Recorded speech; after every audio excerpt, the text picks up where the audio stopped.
North Korea.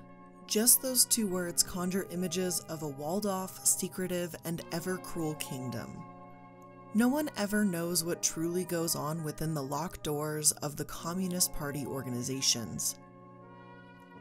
But as technology has gotten more advanced and people's abilities with that technology has progressed, we have been able to sneak into the unknown groups of the North Korean dictatorship.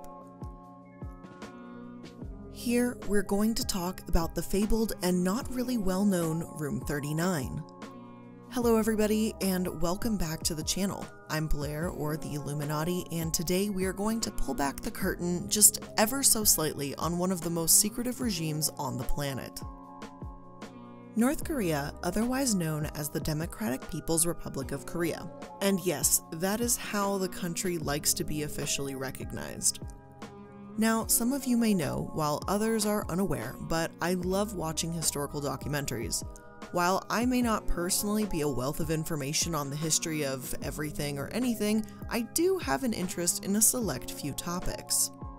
And on those subjects, I really do enjoy a good deep dive. However, sometimes I find that things are less than savory, as is with most historical things. So while I was watching a documentary about North Korea, there was a brief mention about a place called Room 39, and what goes on in there. I wasn't too sure, and I wanted to find out, and so now this video is here so I can share this information with you as well. Room 39 sounds rather innocent, doesn't it? Like, what is it actually referring to? An office in the Capitol building? An apartment of an important member of the North Korean administration? Gleaming at it will lead you to little or no clues as to what it is and what its purpose is, but that's why it's the topic of today's video. Room 39 is an organization within the North Korean government that is tasked with making sure that the glorious leader can wave money around in their own country and other countries to make problems simply, disappear.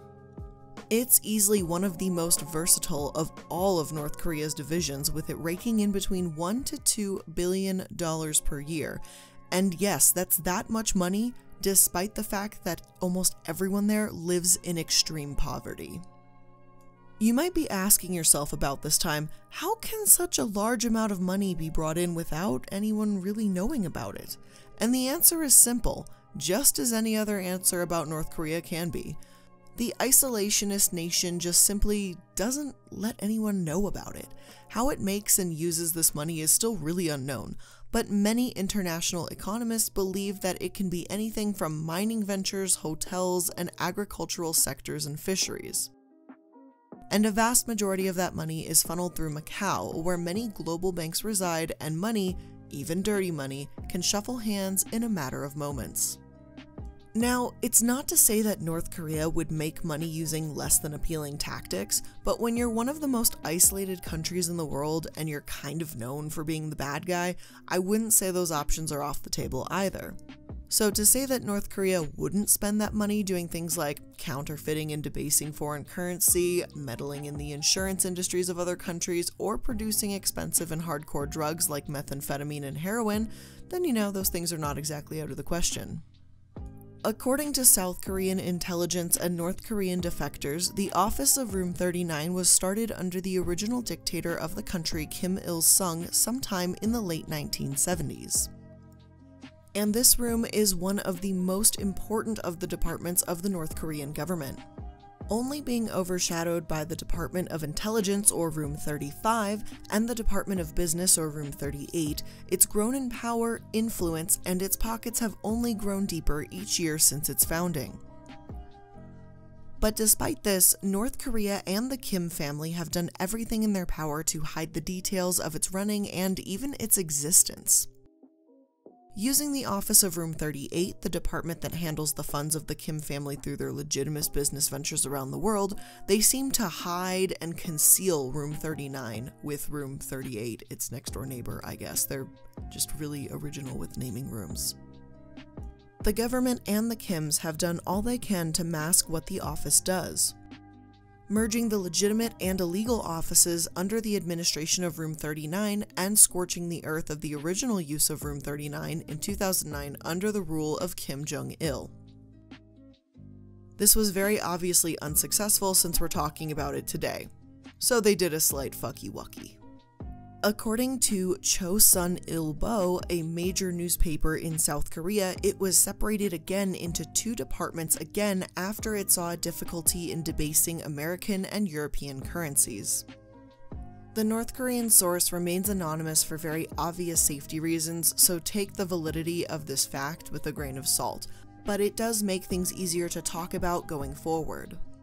The infamous office is believed to be the root to various ventures across the world, both legal and otherwise. Its goal is often to create chaos in enemy countries such as the USA, Japan, and other countries of the EU. Deep and often illegal dives into the North Korean digital records have come to show that major companies on the world stage, such as Zokwang Trading and Taesong Bank, sorry for butchering those, are both fronts to this shady group of rogues in the North Korean government, as well as up to 100 more smaller companies run out of both North Korea and China. The Chinese government even has an agreement with the North Koreans to allow for textiles manufactured in the Room 39 run Kaesong Industrial Zone to be labeled as Made in China, to allow for their export abroad, with foreign importers being none the wiser for it.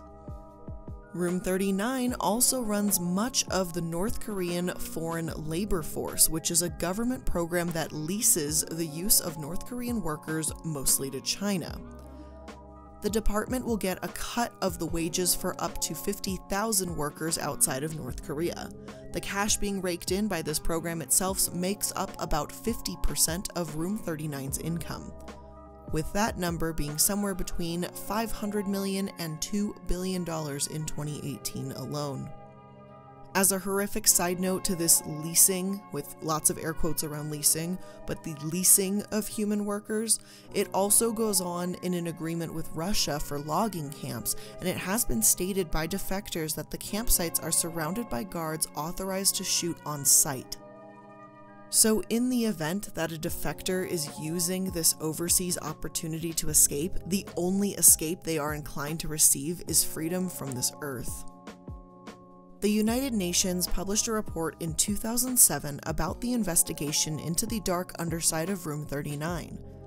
At the time, they suggested that North Korea made an additional $500 million to $1 billion through illegal means, which includes counterfeiting large bills of nations such as the United States, Canada, Japan, the UK, and much of the EU. North Korea has also been known to sell fake medications, most notably the sale of bogus Viagra.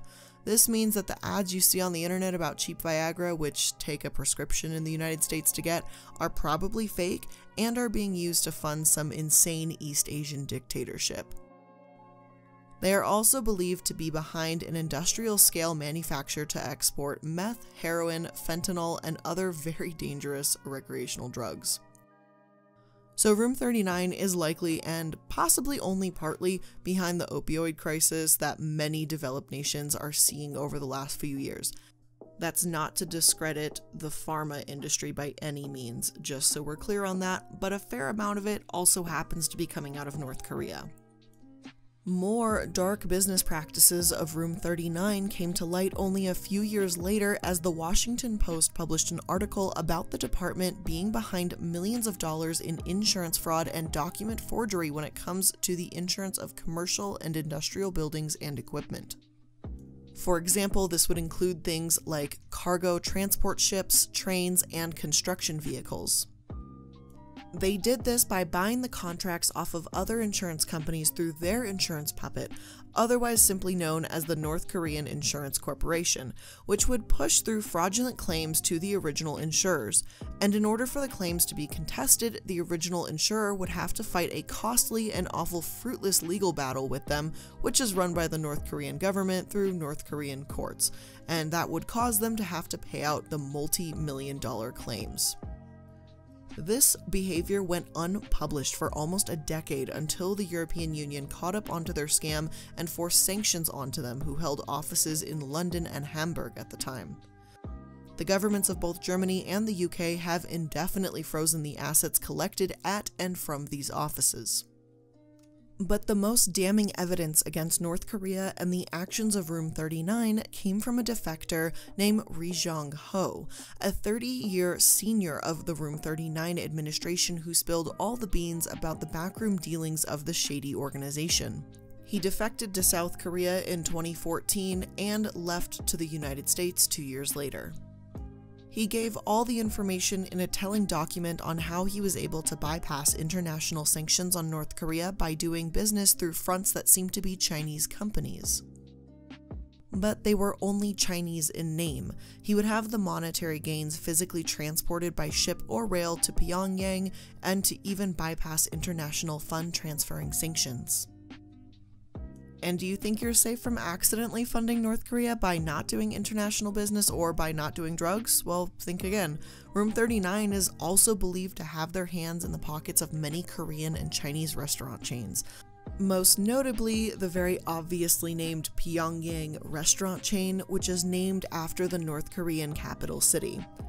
So that sweet and sour pork or orange chicken just might be sending your hard-earned cash to fund a nation's nuclear weapons program while its people eat rats.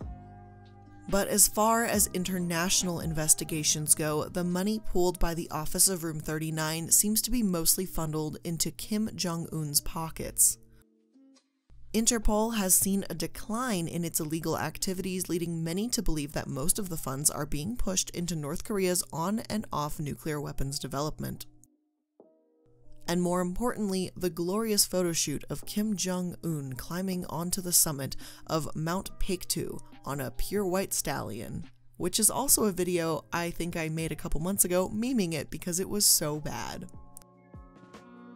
So that's that. If you ever thought there was a cloak and dagger government-funded coalition to seek the creation of utter chaos in the developed world, well, here it is, and it's not me, and I'm the Illuminati, so you know that's bad when even I'm denying this. But all jokes aside, North Korea is a very terrifying country with a lot of skeletons in their closet, most which we kind of know, but I'm sure there's a lot we are not aware of.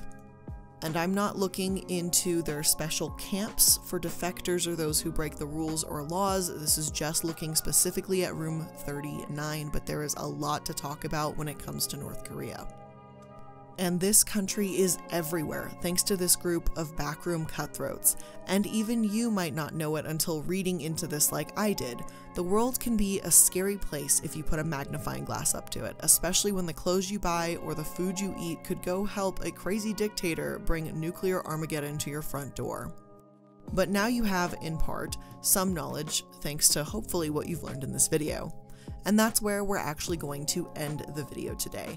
Let me know in the comment section down below if you learned anything new about North Korea, and make sure to like and subscribe for more content and mini deep dives just like this. And if you want even more content from me, make sure to pop open that description box where you're going to find links to all of my social media, collab channel with Sad Milk, the second channel with my puppy, and so much more. And remember to keep an eye out because you never know who's looking out for you, and who may be looking to bring the downfall of your very way of life. I love you guys, and I'll see you in the next video. Bye!